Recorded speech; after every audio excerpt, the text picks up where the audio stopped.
feel like Kobe in the fourth quarter. This is the Dane Moore NBA podcast, and we are brought to you by Prize Picks, coming at you Friday morning. It's September 26th, and today's episode is part 2 of my conversation with Britt Robson on his Q&A with Chris Finch that he did earlier this week. If you clicked on this episode before listening to part 1 because it's more recent in your feed, that absolutely makes sense, but you're probably going to want to go back to part 1 before diving into part 2 here. Like I said in the previous episode, I feel like this Britt Finch Q&A always sort of sets the table for the season. It's 75 minutes of Finch's honest thoughts about the state of the roster and the season ahead that him and Britt go through. Britt does a excellent job of, touching all the bases in the Q&A with Finch. And so it's our hope, in these episodes, in this one, part 2, that we're going to hit on the portions of the Q&A that we didn't get to in part 1. Part 1 was about Finch's priorities for training camp, Finch's thoughts on the point guard position, and also Finch's view on pathways to improve this team offensively. And in part 2 here, we'll get into Finch's comments on coaching Anthony Edwards, his early view of the rotation for this season, and then also some thoughts on Julius Randle and Donte DiVincenzo in their second seasons in Minnesota. And, because we're trying to sort of get everything in there, there's some miscellaneous stuff mixed in there along the way. But it's part 2 of the Finch Q&A with Britt. Let's go. Today's show is brought to you by Falling Knife Brewing Company. And if you have questions listening to this that you would like to have answered by Britt about this Q&A or just the Wolves in general, come out to Wolves Fest at Falling Knife Brewing Company on October 18th.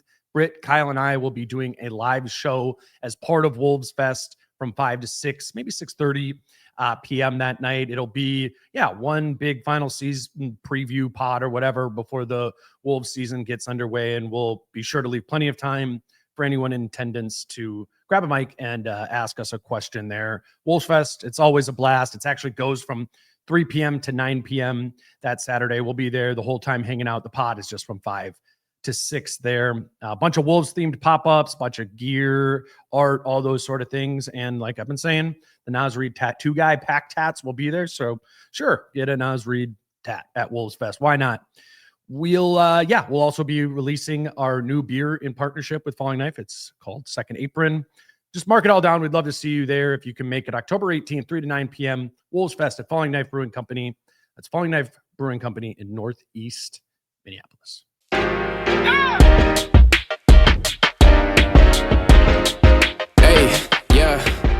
All right, we are now joined by Britt Robson from MinnPost for part 2 of our conversation on his Q&A with Chris Finch. Britt, we started talking about Ant a little bit at the end of part 1. It was a major theme of your conversation with Finch in general was Ant, because of course it was. What stood out to me from a basketball standpoint, we can get into how he coaches him and stuff like that, but his words with Ant were about polishing his game rather than adding to it. And if you're adding something, it's it's the cleverness, it's the basketball IQ, it's the reading the game elements of it. That didn't necessarily surprise me that that's where Finch was at with it, because I think that's logical, but it is also going to be a challenge for him to get Ant to polish as I think he calls it in one of these quotes, the boring parts of the game, rather than adding the flashy, cool new ones. I do think that what Finch wants from Ant is discipline, and it started. He's coached him. The way I got into the whole Ant section with him, specifically dealing with Ant, you've had him for almost 400 games. Ant's played like 423, and Ryan Sodom's had him for 31. If this includes playoffs. He's coming in, Ryan. Right. He's coming into his 6th season, and he's 24 years old. So that's a really interesting 3-number combination. 400 games, pretty much under the same coach.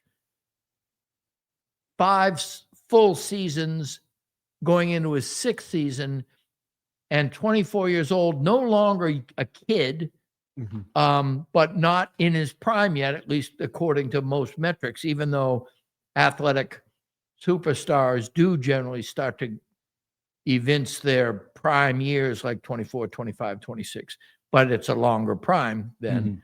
But what Finch sees is we're not rocket shipping up what's going on now. Now what we're trying to do is be so reliable that we're building the rest of the team around things that we know can happen. I think that's what he means by polishing, is that if you give me what you give me every time in crunch time, rather than deciding I'm going to try to do my, dipsy doodle fadeaway banker from the right corner and from the right slot in crunch time. But then the next time down, I'm going to shoot a pull-up 3 with 10 on the clock.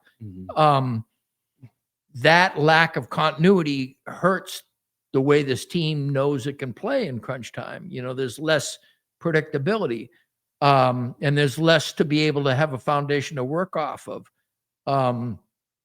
Or, in transition, if Ant can drive really well, but if he's driving from a standstill at the top of the circle rather than driving when he gets the outlet pass, that's a polishing. That's using his driving skill. Or he talks in part 3 or 4 when it comes to finishing at the rim,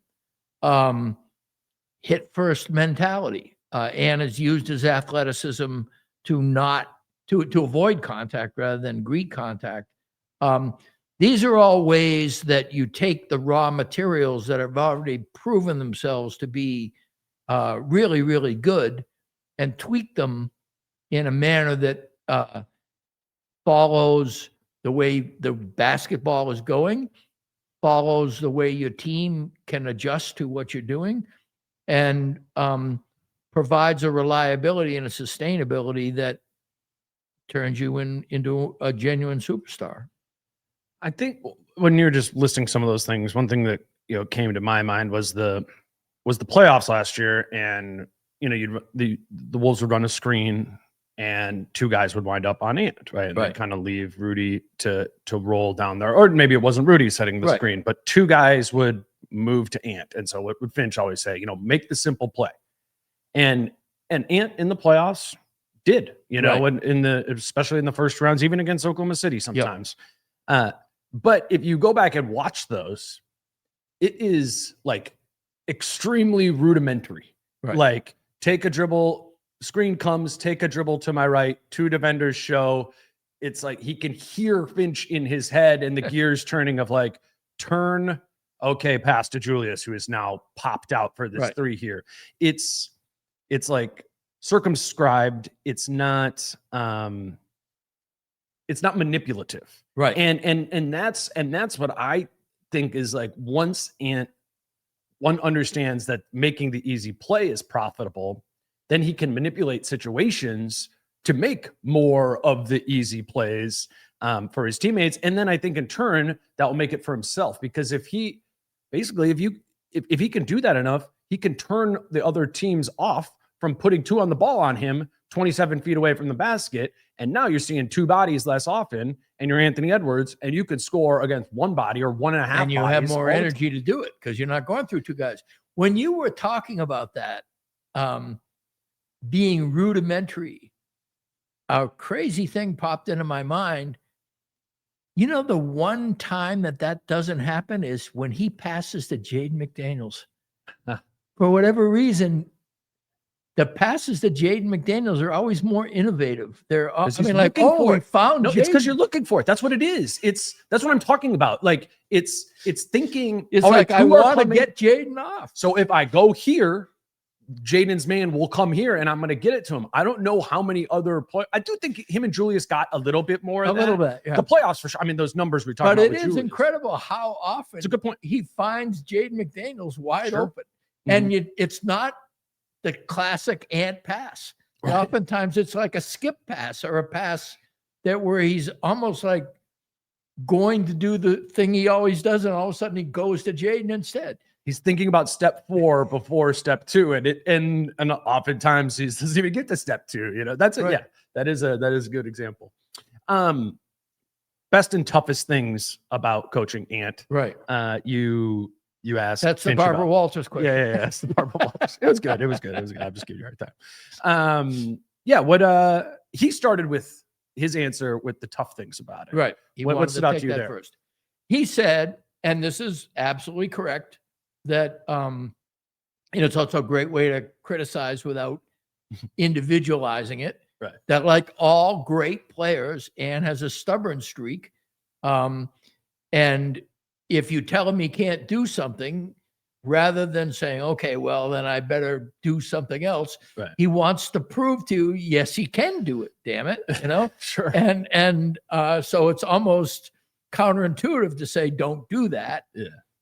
Why don't do that? Because you're not as good at it. And well, yes, I am. That dynamic. I know that dynamic is played out often. Sure. And both keep score on, see, I did it, and see, you didn't, Yeah. But I that is clearly a challenge. And Finch is right that it's certainly, Michael Jordan, from on down, you pick guys, they think they can do anything. And Ant is blessed with an extraordinary amount of confidence, which Finch reiterates a lot. The guy thinks he can do anything, and he can do a lot. Mm-hmm. What Finch runs up against a lot, and he has extended this edict now to everybody, do what you can do best and lean into simplifying your skill set so that, everybody gets to do what they do best. All superstar players have that stubbornness to them. When they look at what they don't do well, they want to double down on it to prove to you that they can do that too. I'm fine with that mentality as long as you still lean into the things that you are really good at, and the other things need to be sprinkled in at the right measure. And that's the concession, that last bit of that clause. Other things can be sprinkled in, because if you tell them no, right. If you can say a little, then maybe you've got the compromise that it will only be a little. If you tell them no, it might be more than a little. Like the great mid-range debate of the previous about 2 or 3 years ago, it went in earnest. I don't know, that might come back. And again, if, as I said in the part 1 of this episode, if it's a crunch time game saving thing, then if you have a mid-range, that's your boy Kevin Durant, that's what he does. Kawhi. You do need it. I'm not, I agree with Finch on that. Right. It should not be deleted from there, but it should be approached with the proper caution that comes with the numbers. Not only that 2 is less than 3, but that Anthony Edwards in his career from the mid-range has made 36.7% of his mid-range shots. That is one of the worst numbers in the entire league. In his career, he is 37% from 3.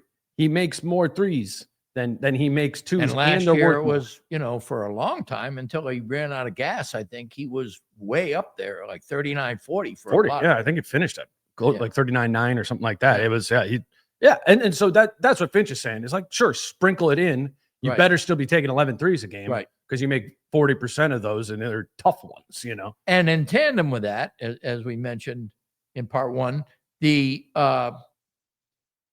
wants it to be.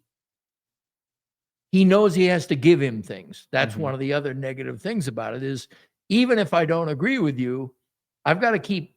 You get the keys to the car because you increasingly own the car.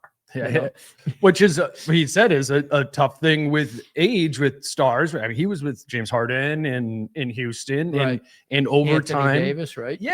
Good call. Like, as they age, having that accountability is harder, and it's on the coach to manage that. And if you don't do a really good job of walking that tightrope, that means you were in a power struggle with a superstar, and that means you're a dead man. So a good way to move over to the joys of coaching him. I wrote down not being dead. Yeah, right. Not being dead, still making millions of dollars a year to coach. He said a chance at winning at a high level is a joy of coaching Ant. watching him grow, improving his routine, his preparation, his mindset is a joy. Roots for his teammates genuinely, which I think we've all seen. And then has a belief in his talent that is infectious. Those were the notes I wrote down. And I think that the last two in particular do separate. And there are a lot of, I mean, James Harden, for example, is not an infectious. Let's face it. You know, people don't go, I want to play with James Harden, you know. I really do think every player of worth that comes to the Timberwolves says, ooh, man, this guy is fun to play with. Julius Randle just openly reveres him, you know, just like this guy, you know. And, which initially I was kind of like, oh, are you just being the good soldier, the nice guy? But then it did, when we talk about once it got good with Julius, like when Julius got good, his praise for Ant went even more. Grew, because he was understanding the being next to Ant. That I got a shot to play, you know, I got a chance to tell everybody in New York to suck it, you know, I'm winning the ring here, you know. Did you watch that? Do you even know what I'm referencing? The new Jason Bateman, Black Rabbit show on Netflix. It's good. I thought it was good. Not as good as Ozark, but he's like, he plays this like degenerate gambling addict, and he's from New York. Kind of an Uncut Gems kind of. But he has a scene where he blames Julius Randle for his how things. Right. How things New York went wrong. writers. New York writers. Yep, exactly. I'm excited to see the continued dividends of all those things that Finch is talking about as a joy to coach him, because those things do translate to winning, empowering his teammates, right? You know, the way he does, the power of his personality and his talent, and that is, you know, you made the Harden comment, but Ant is legitimately on the other side of absolutely, that. And that's, I mean, if you're, you know, Jaden McDaniels, obviously, but he if somebody has a really good game and he has a really good game, that's when he loves to defer the credit, you know. Learn that because everybody knows I just played well, and because I'm the superstar, I'm getting the praise, and it makes me look better, not worse, to say this guy is the reason why we won. And he is right to the extent that if he's a one-man team, they don't win as often. If two guys have great games, there's a better chance. And the guy who doesn't have a great game as often is the guy who that night contributed more to winning, because it's an added bonus. It doesn't usually happen there. So none of what he's saying is inaccurate, and yet it is very, very open-hearted and effusive and honest, and it's just good for the team. So I think there was that. Another thing that wasn't necessarily in that Ant section that I found very encouraging is that he is seeing Ant take a leadership role in these summer practices. Sure. That he's not taking plays off, and he's not doing it. Now, you know, this is your classic nugget in August that you want to nurse into December and may not be there. But it was good to hear the coach of the team say, in these summer scrimmages that we're having, I've noticed Ant taking a lot more of a leadership role, and I'm seeing him be more sustained in doing the little things. I believe it. Yeah. I mean, because he's due. Well, he's also extremely emotionally intelligent, and to use that, like when we rip on it, like some of the decision making stuff like that, which would be like basketball IQ sort of things. But I've always said that about Ant, is he's extremely emotionally intelligent and aware of the people around him, what they need, and I think that is an extremely powerful leadership tool in the especially NBA smaller locker room. So good at it, you know. So I think that's real. I think that already does translate. And as you incorporate more of the basketball IQ stuff, the additive stuff that Finch is talking about there, well, now Ant as the leader can give that to the Sense others that and on see it. Right, give it to right. the others on the team. And then I think where you start getting exponential returns in honestly, exponential returns in getting the group to do what Finch wants to do. Right. If Finch can get Ant to understand and want to do the things that Finch wants to do, Ant will get the other 16 soldiers to do it. Right. In time, at least. Right. Yeah. And that's the KG effect. I've seen that with KG. Yep. Mm-hmm. And it is very reductive and at the same time very accurate to say that of all the things we want to talk about with the Minnesota Timberwolves in 25-26, if Anthony Edwards takes a step, that is the most important thing. Yep. I mean, Rob Dillingham assuming a quality point guard minutes is huge. Having other players step to the fore, Mike Conley getting another year out of himself, whatever. If Anthony Edwards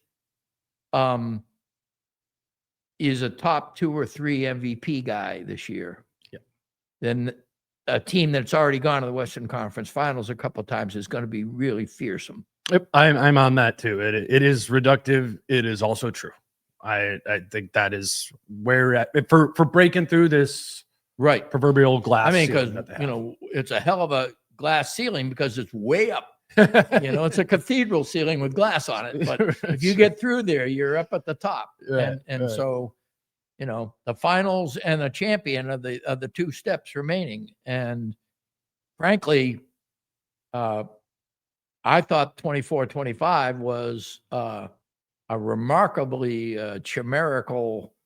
How do they get to the Western Conference Finals for that team? Because the year before they were a team. I thought, yeah, they're good enough. Mm-hmm. They belong in the Western Conference Finals. That defense, but last year was a lot different. Today's show is brought to you by Prize Picks, and with the weekend approaching, that means it's time to put together a Prize Picks lineup for this week's slate of NFL games. And I've got 2 I like for this weekend slate. Give me Alvin Kamara more than 3.5 receptions and Ken Walker to have less than 13.5 rushing attempts. If you're a fantasy football nerd like me, this is great. You just look through there and you can make your picks based on player usage and yardage and all those sort of things you're already thinking about with fantasy football. Anyways, you can take a stand on those. I don't know. Maybe you just want to have something else going on the Vikings game. Jordan Addison, more than 2.5 receptions. They have a Jalen Hurts free square going on this weekend. There's always something going on over at Prize Picks. As always, a reminder to put together a lineup at Prize Picks. All you need to do is put 2 or more picks in your lineup to win. If you don't have a Prize Picks account yet, all you got to do is put in the promo code Dane when you sign up, and you will receive $50 in lineups when you play your first $5 lineup. That's prizepicks.com or the Prize Picks app using promo code Dane.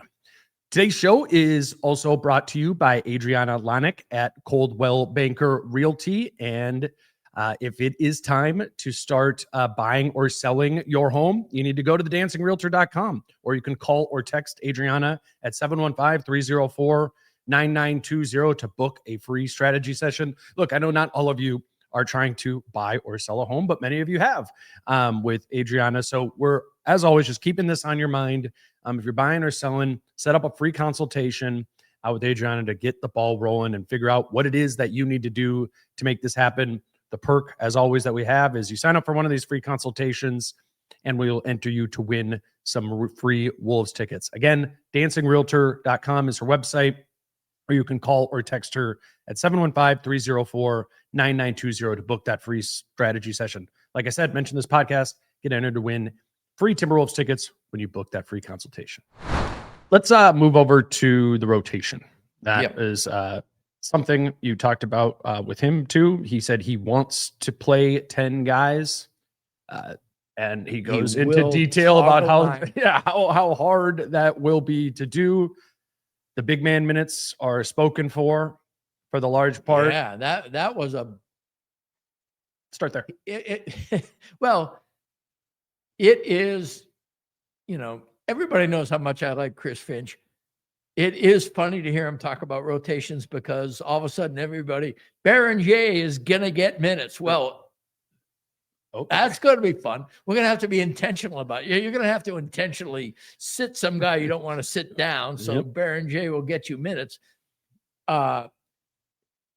There's just the statement that made me go into this little rant is you got 36 minutes for Nas, Rudy, and Julius. Woo! I got to tell you, if those three guys are getting 36 minutes and you're playing a 10-man rotation and you want Jaden McDaniels to expand his role and you want all these young depth, he calls young depth, these three guys, but TJ Shannon is definitely no-brainer part of the rotation. And Jalen Clark is really good at what he knows, who he is and what he does. And Rob Dillingham, everybody knows, the meter is running on Rob Dillingham getting some legitimate burn.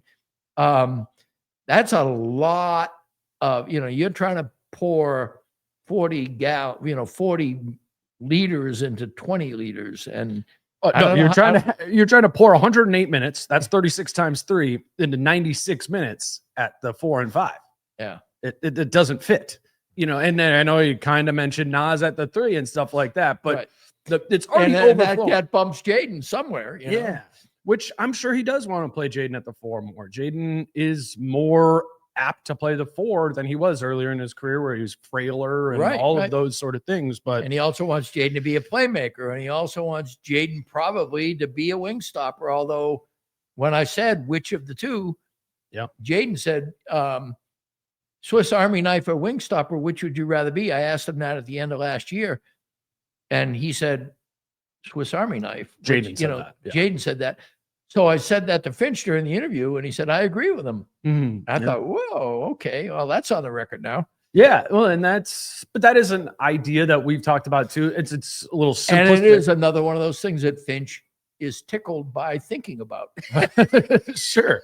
Well, we'll put it back. He'll be the secondary rim protector. Well, then who's guarding Luka Doncic, out there? Right. Is it, exactly. and then Ant is? Or to be the secondary playmaker, I mean, he just loves the idea of turning Jaden McDaniels into a low-key star. Right. And I get it, because that's perhaps possible, but the opportunity cost on that is high. Little sidetrack. Alan Horton is going to be doing the Wolves TV games like Grady's not doing. That's all cool. right. Yeah, man. Alan. Yeah, I got to get him to do some pods with me a little bit more. Fantastic. Yeah, I will get that to happen more this season. Alan knows hoops too. Really that high level. Yeah. So no, that's it. Congrats, Alan. This team is doing smart things for quite a while now. It's very, very unusual for me as somebody who covered the team for like 35 years. Right. Mostly approving of a lot of decisions they make. It's cool, man. It's fun. I mean, you think about the draft. We're whatever. Sidecarring now, but I mean, even Gerson Rosas, Jaden McDaniels, and Anthony Edwards in the same draft. Sure. And don't forget Balmoral. And just had a key piece of that Rudy Gobert. That's true. Had to make the salaries match. No, but then, and then other drafts that Tim Conley has pulled off. I mean, you just have at the Mike Conley trade. I mean, just there's so many things that have happened that don't seem to be wrong. And when they're wrong, when he signs, that Shake Milton, then Shake Milton is gone in 4 months. Right. Yeah. Ditto Bryn Forbes. Yeah. So short leash. He gets rid of these mistakes. Another smart move. So good for Allen. Yeah. Who's by the way, just for people who don't know him off the air, is a quality dude who 100%. Is really smart about the game, and gets a lot of it out. For a radio guy to be as low-key critical as he is, is really another cool thing about this organization, because Jim Pete is not necessarily as much of a homer as most color guys. So, and they're boys. Yeah. Alan and Jim. Like the synergy there will be that's good. Will be clean. Yeah. And we still get Grady for a number of games. So. Yeah. And good for Grady. And we're gonna get Grady for a number of national games too. And that'll be fun to watch as well. Okay. back to the rotation a little bit. Wants to play 10. Big minutes are spoken for. This is the big one, Rob's role. And his commentary did, for me, not inspire belief that Rob has 20 minutes a night that are just his and he's going to get, and they're going to live with it by hell or high water. They're committed to him, and Finch is committed to him.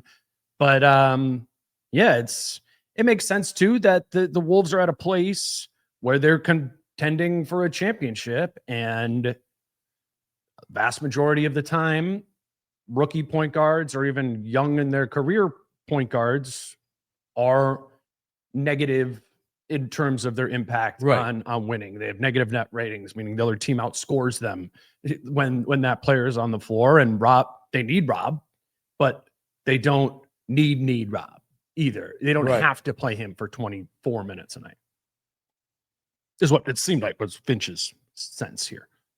Yeah, Chris Finch, I think, is a brilliant manipulator of rosters. And I think he is really, really good at being honest with people and straightforward with people. And almost everybody that comes into contact with him appreciates his style. His relationship with Rob Dillingham has always been an outlier to that. Mm-hmm. It's fascinating to me that a guy that Tim Connolly just absolutely gushed over when he drafted him and sacrificed a 31 pick. Yeah, but that's going to eventually turn into something. Yeah. And there is a sizable chunk of the fan base, not that Finch necessarily has to care about that or would care about that, but and Rob has shown glimpses of, not often, but again, it's a chicken or the egg kind of thing where Finch is putting himself in a dynamic where if Rob's play suffers, there's an argument to be made that the coach has not enabled him enough. Mm-hmm. And not surprisingly, I'm more on the side of Finch than I am on the side of Dillingham here, because I frankly have not seen enough from a 165-pound guy who will be having to be protected a lot on defense and hasn't yet shown, that ability. Again, chicken or egg. Has he been given enough an opportunity to show it? I just think it sets itself up as a bruise on the smooth flow of how this team might be able to operate this season. Yeah. Because logic would say you drafted this guy and you were going to make him the backup point guard a year ago, but then you went out and made a trade so that wouldn't happen. Well, here it is, year 2. Mike Conley's a year older. You're pretty much saying Donte DiVincenzo is not necessarily going to be your preference for a backup point guard. But then when you talk about, what Rob Dillingham needs to be, there's not the kind of open, if he does this or this, it's very, very restrictive. Mm-hmm. It's like if he can adopt a Jalen Clark mentality, he'll be better for Finch. Well, but that's harder to do when you're Rob Dillingham. Exactly. That's what I'm saying. It's kind of like saying, it's harder. if Jalen Clark could only, shoot, get to the rim on his own or something, it's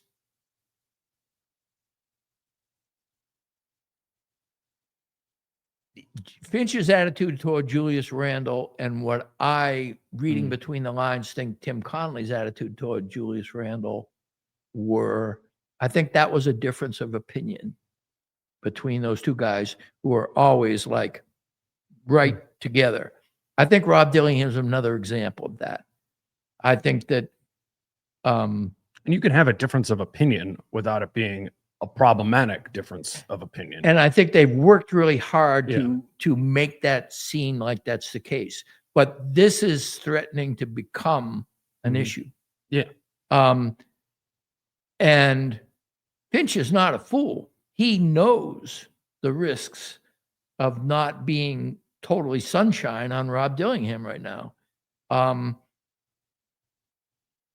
But he also sees what's going on, you know, and it may be that, you know, it is a slow process. Rob Dillingham is 20 years old, you know, maybe 21 now. I can't remember if he just turned 21. I think he's 20 because he was 19 last year. Midway through his 20 age 20 year. Super young.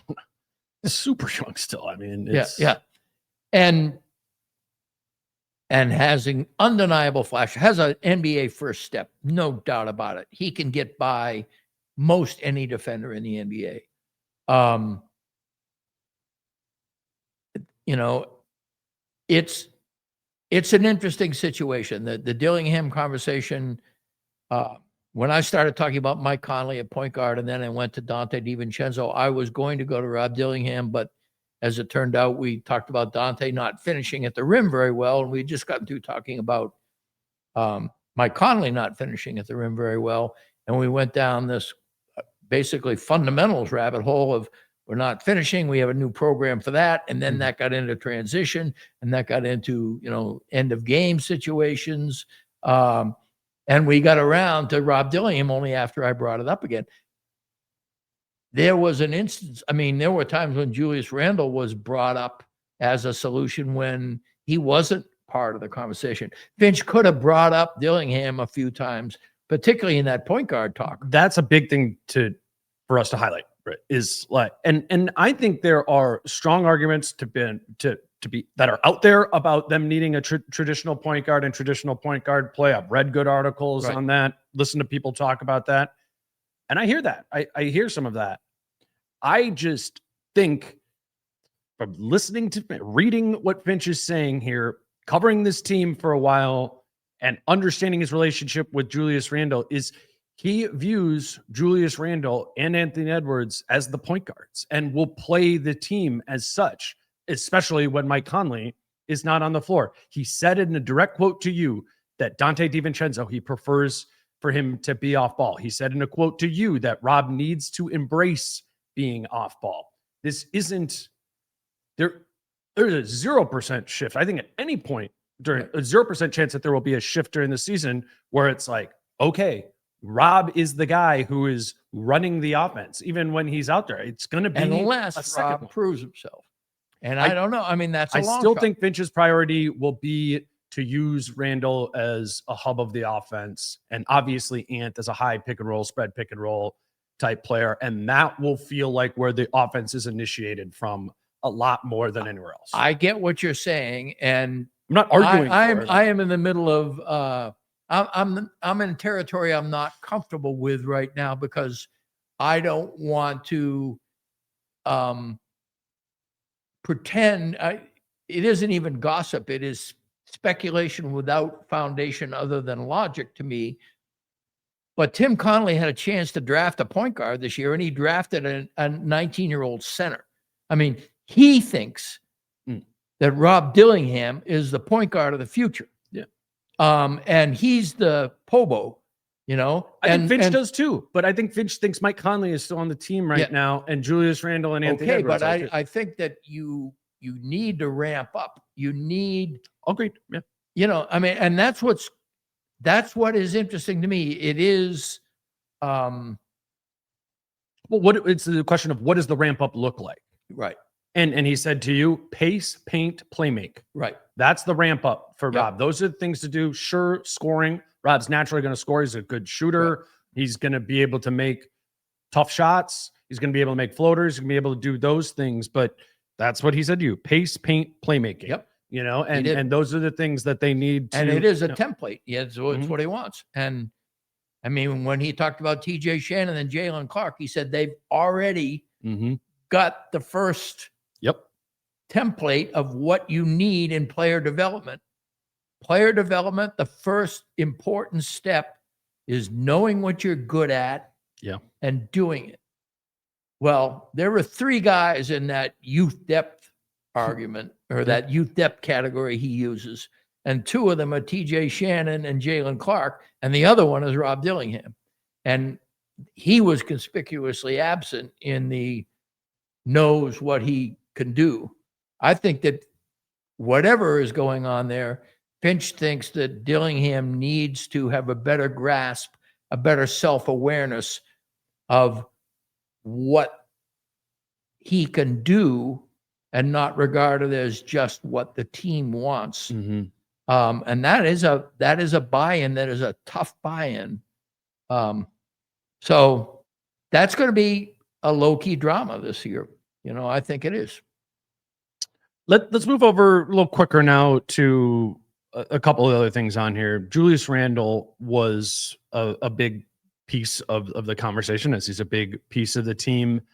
The line that stood out to me was he referred to Julius Randle as being embraced, protected, and valued by Tim Connolly, by Elston Turner, the defensive coordinator, by Anthony Edwards, and by Finch. He said those are the important people to be embraced, protected, and valued. His style of play has been obviously embraced. We saw that. We saw the trial and error of that embracing over the course of last season until, it worked.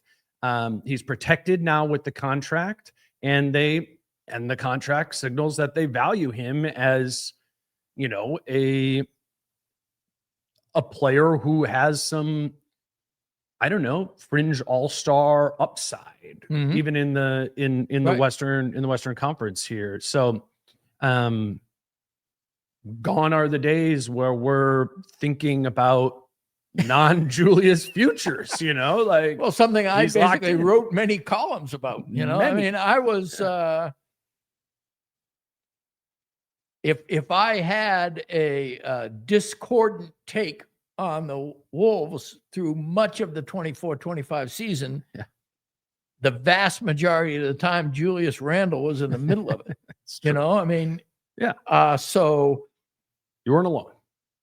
Right. But again, then I like being alone actually most of the time. But in this particular case, it never made sense to me. The numbers between Nas and Gobert defensively, over 900 minutes, 2 years running now, they have had the best two-man defensive rating of anybody on the team. That's 1,800 minutes of being better than anybody together as a tandem.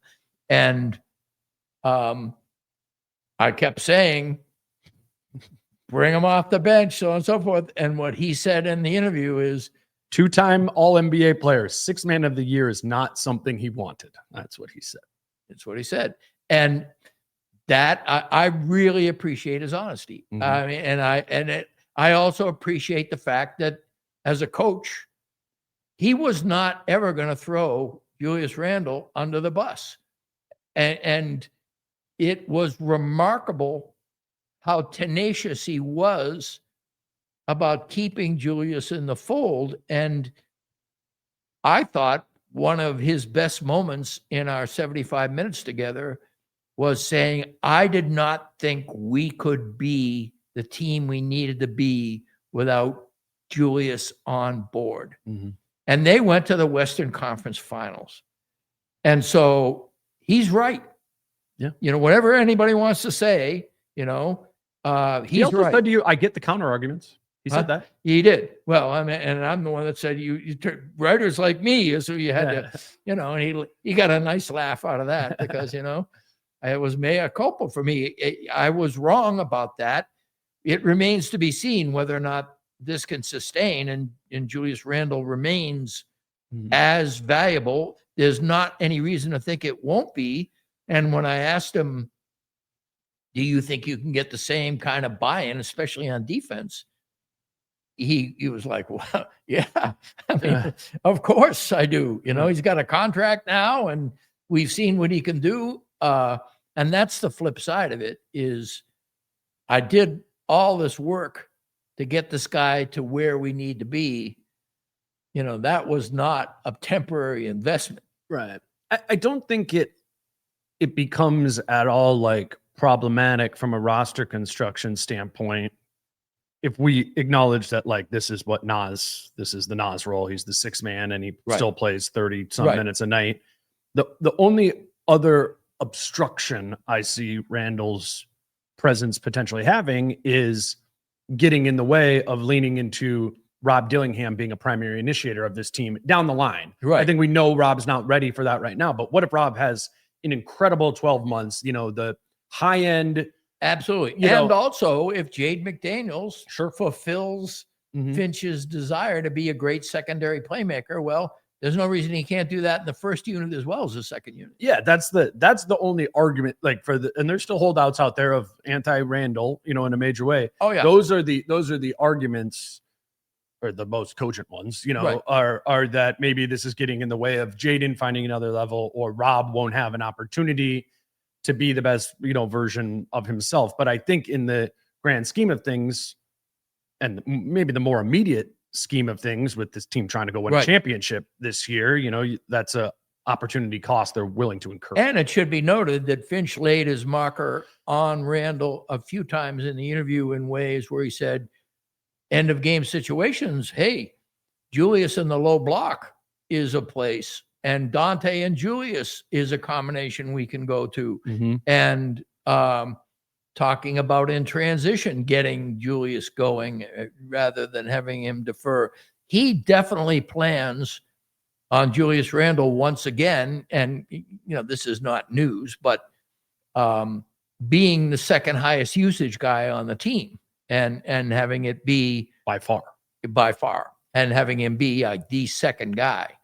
And so again, what I want, if Julius Randle can be the player he was the last 2 months of the season and thrive in some of these other subsidiary things, yes, then you're talking about, all right, instead of, is it Nas and Rob and all these other people. And again, it all comes back to Ant, doesn't it? I mean, because if Ant says, wait a minute now, this second timeline is a ring timeline too.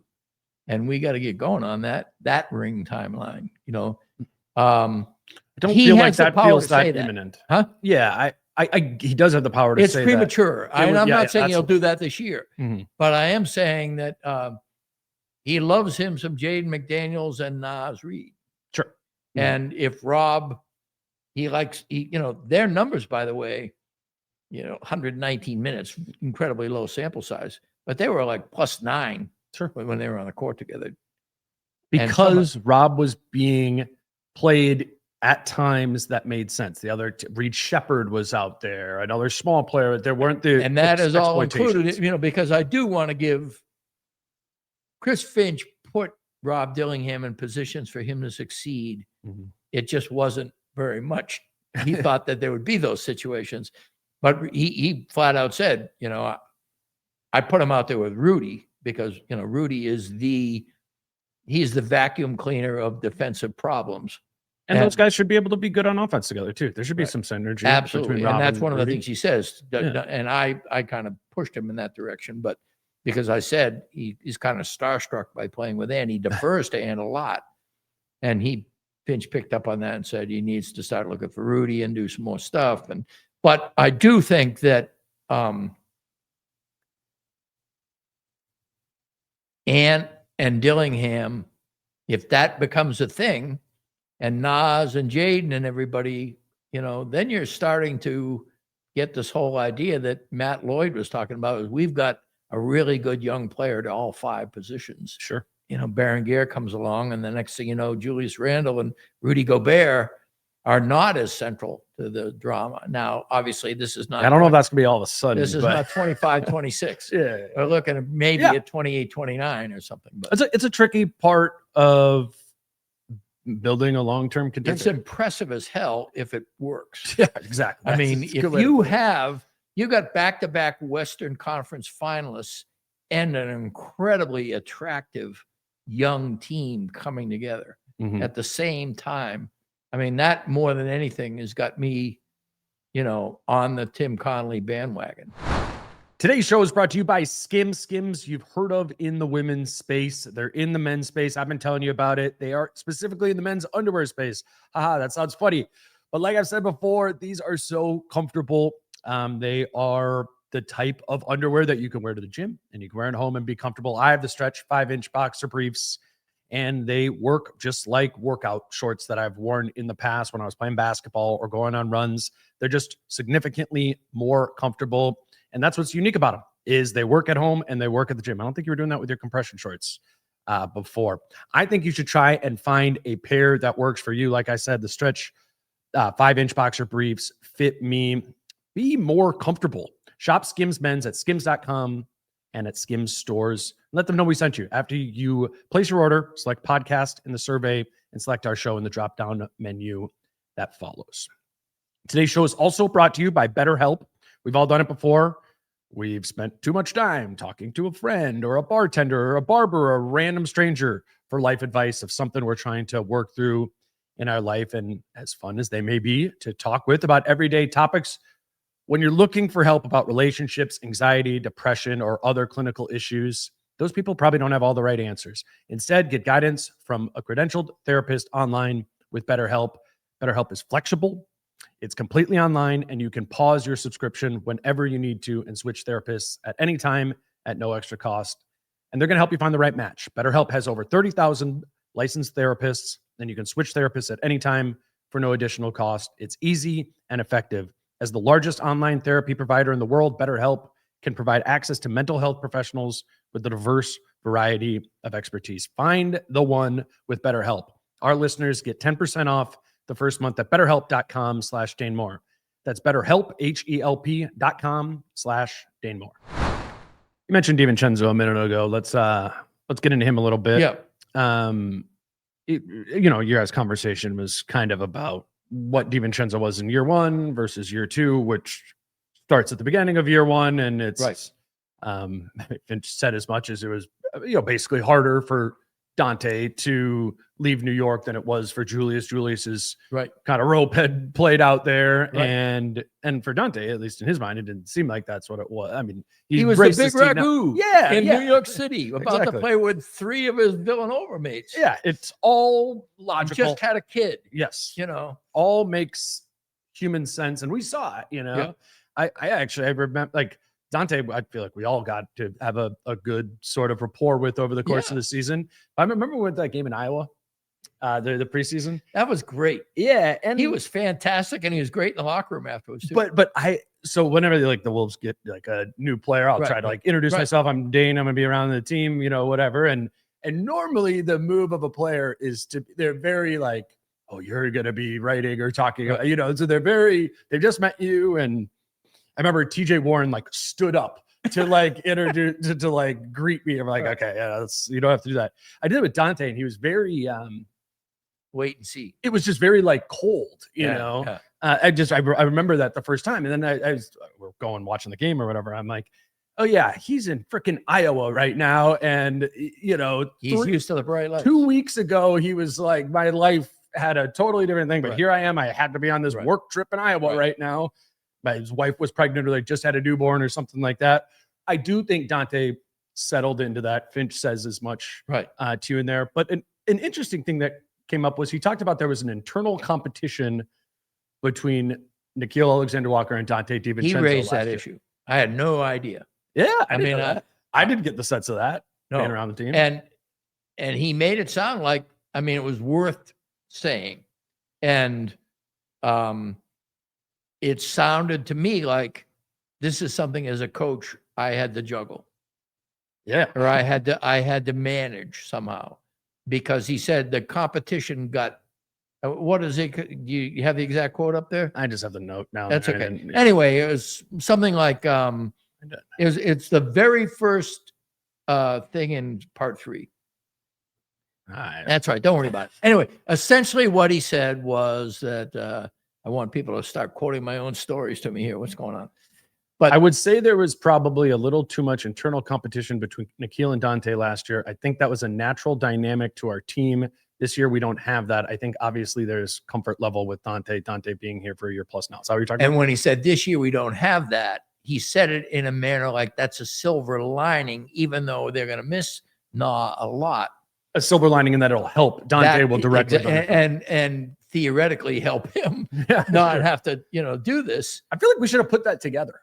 Us. I just at the same time, Nah, man. We were just like, Well, he's just also if somebody had asked him, what's it like between you and Donte? Yeah, he would have answered it. No, I want to open the vein on that, I think. That's but true. So it's on us. It's just not, at the same time, he would have given us Dante's side too. It would have the truth. I'm gonna miss him, man. But anyway, Donte isn't. Apparently, and so and we're reading that correctly. Yeah, I think. But it's a fascinating aspect. I have to say that I enjoy watching Donte DiVincenzo play a tremendous amount. I love the disruption. And Finch Finch is not bashing Donte through most of this at all. He's talking about all the things, he is a valuable mucker. He's somebody who disrupts things. Shit in his blood. That was a quote. Yeah. We'll see if that, truth be told, I listened to that on the tape 3 or 4 times, and it seems unmistakable that that's what he said. I've heard him say that before. Huh? I've heard him say that line before. Oh, have you? Okay, yeah. Because that doesn't mean that's what he said. I may have chickened out on that. I have talked to my editor, and I said, because I literally Googled shit in his blood. Yeah. Nobody says it as far as I could tell. So I don't know. I'm thinking to myself, maybe I didn't hear. Philly so thing. I may have, we'll see. I mean, I suggested this change that we put in bad in parentheses and then in his blood. So I'm not putting words in Finch's mouth. Everybody knows it's a parentheses, which means I'm paraphrasing. But I thought to myself, it just seems too, what does it mean? And is it a positive thing or a negative? He says that he compares it to Jaden's mentality. Yeah. It is. It's like it's the dog you were talking about. It's well, that's it's good. the fight. It's like, oh well, now it's on the record Detroit both ways. Yeah. I think he did say it. I just had no idea what it meant. So when he gets angry, him and Jaden are so similar this way, is when they are perturbed and then something is instigated, it's going down, like that's what it is. Yeah. Isaiah Stewart. Yes. Yeah. I don't know what he has in his, but yeah, you got a lot. But yeah, I read it as complimentary as good. He compared it to Jaden. It wasn't that I took it out because I didn't think it was complimentary. I took it out because I didn't know what it meant. And it was on me to kind of clarify it for the reader. And then I thought, it's better. And then just you didn't factor in me that you were just sending me the raw. I probably should have. But anyway, now people know both sides of it.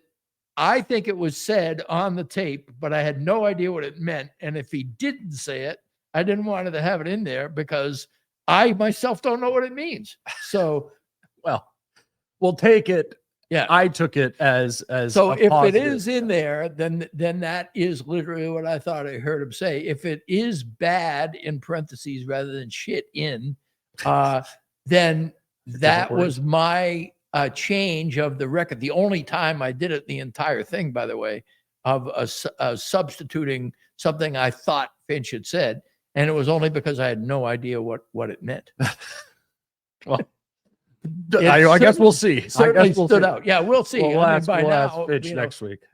Part 4 will be out on Friday, which, as we speak, is tomorrow. So I don't know. He talked a little bit about how, which I thought was interesting. It's a little difficult to incorporate elite shooters on new teams. Is it a movement role? He mentioned JJ Redick, and everybody has their own way. And he did say that they butted heads about shooting, catch and shoot, or shooting on the move. Mm-hmm. He wanted them to shoot on the move.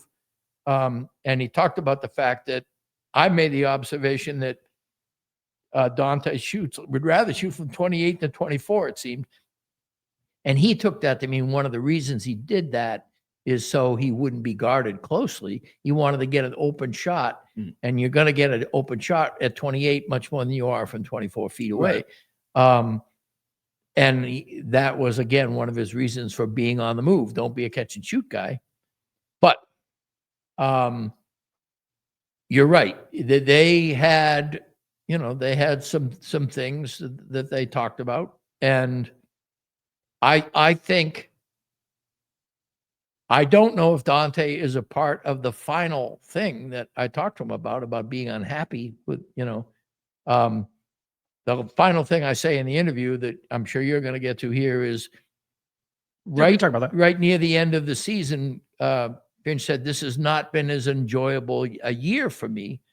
And so I asked him what that meant. And he talked about there being a moodiness on the team and moodiness in a way that was kind of a selfishness.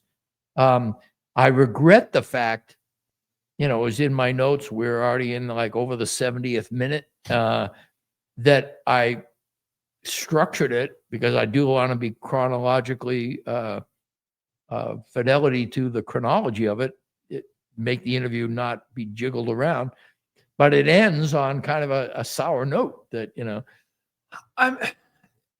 I don't know. I didn't read it as a super sour note. Good. I know maybe that was because I knew to some extent that there was, I think we all did, there was a honest, moody, he said the moody stuff. We saw the moody stuff. It was a moody team. I don't think, I think it's an example of Finch being a coach who is more transparent in interviews than the normal coach by a margin, and I think he said it was hard because it's like the job that you're at, and it's just the people you're working with. It's just hard. And it's different than when you've had a group of colleagues where you all know exactly what it is. And it's smooth. He did say to you, because there wasn't I enjoyed coaching every single one of those players, and given his transparency and honesty, and he said, I believe that. And I still do. Yeah. I think that the cocktail was tricky.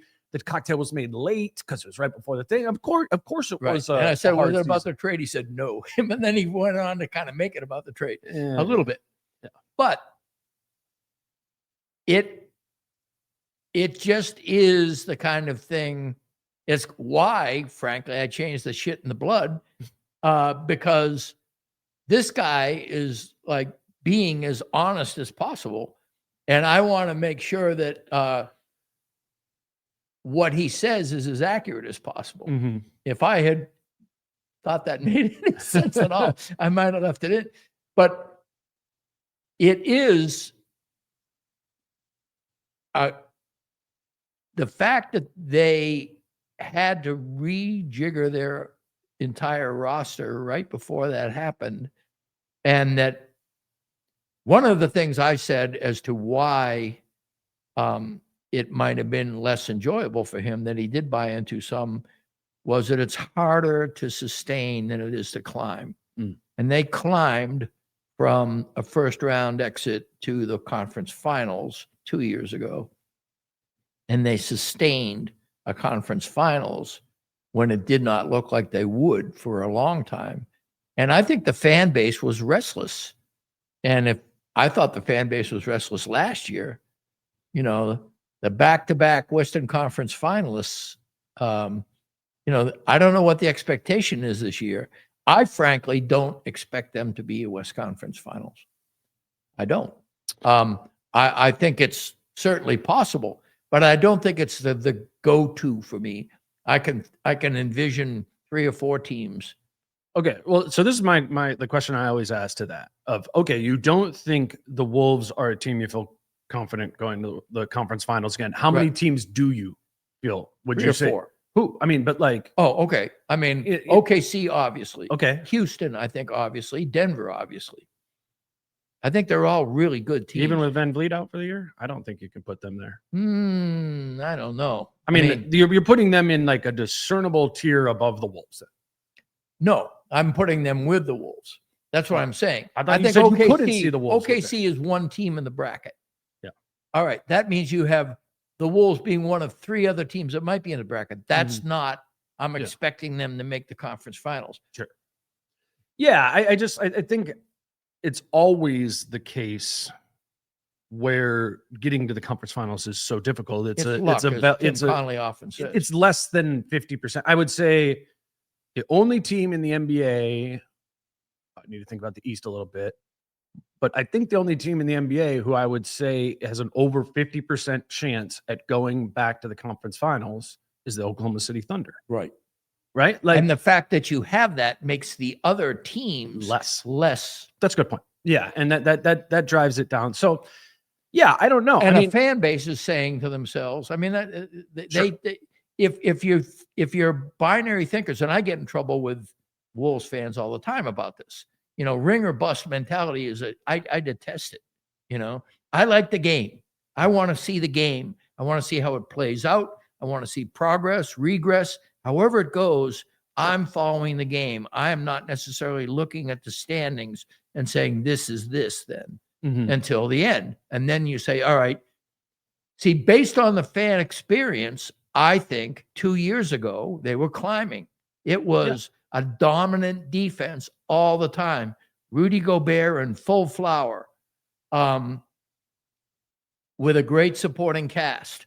And last year, a lot of turbulence.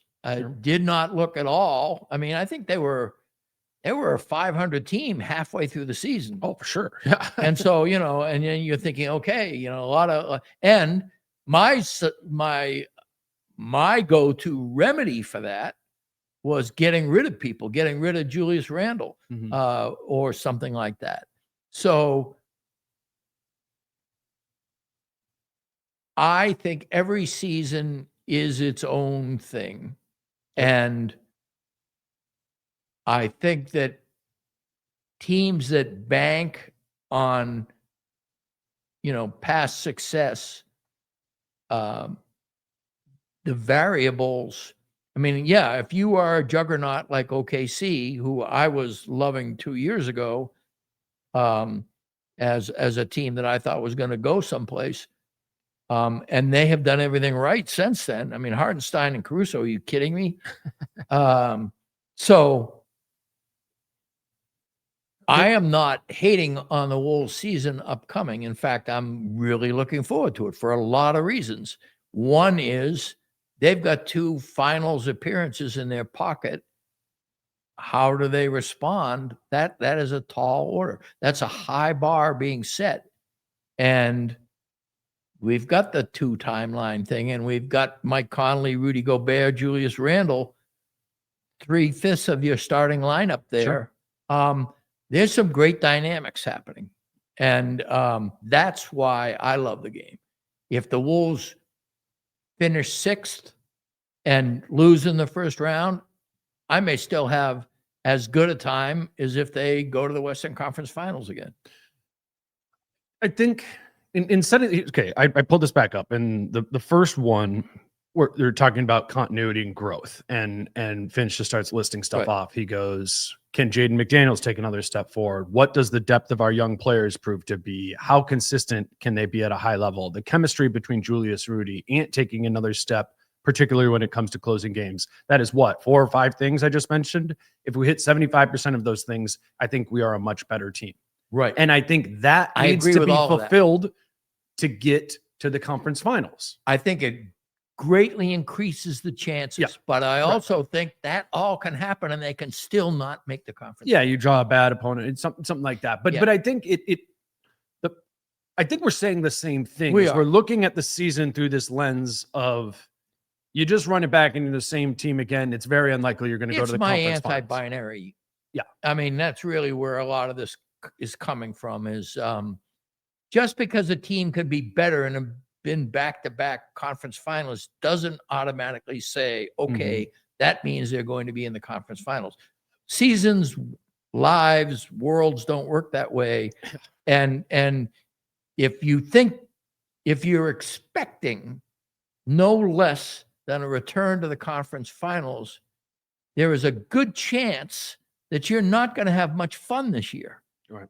And enjoy fucking game. Yeah, you know, that's your messaging to a listener or somebody who might feel that way. Yeah, I mean, yeah, this is supposed to be fun.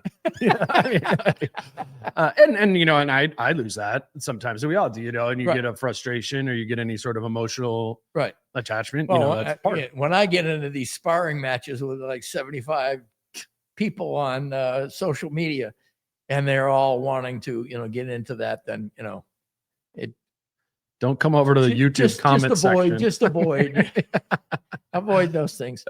You'd think by now I would know. Yeah. I just like to argue. Yeah. No, it's fun. It's fun. I mean, it's good. It's good to, you know, I learn stuff when I do. Anything other like miscellaneous? We didn't hit on all the things. Again, read it all, but anything that we haven't talked about in these two that you want to note on here at the end? Joe Ingles. Yeah. A really cool comment about why do you keep Joe Ingles? He talks to Rudy, and he also gives Ant in-game stuff. Yep. Those were very, very specific things. And between the lines, what he was saying is he can tell Rudy when Rudy's full of shit. And Rudy is famous for not listening to people who tell him he's full of shit. But apparently he listens to Joe Ingles. Yeah. I mean, I can that see makes total sense. Yeah. They were, you know, they grew up together. Mm-hmm. Joe Ingles was a semi-mentor to Rudy. He was the vet when Rudy was the up-and-comer. Right. So I think that's cool. And then I also think that I do see him getting in Ant's ear in the middle of games. Sure. And and Finch says he has in super high IQ. He's probably telling him about, you know, basketball stuff in real time that he can then go out on the floor and do. And, you know, they signed Joe Ingles to, you know, a couple $1 million to do this stuff. Sure. And when I asked Finch whether he'd get meaningful minutes, Finch kind of said, I don't know. Depends on how he shows up. Maybe he will. But with the implication there was the stuff I'm going to tell you he does is worth it, whether he gets meaningful minutes or not. I would add Jade McDaniels to that Joe Ingles whisperer list too. Interesting.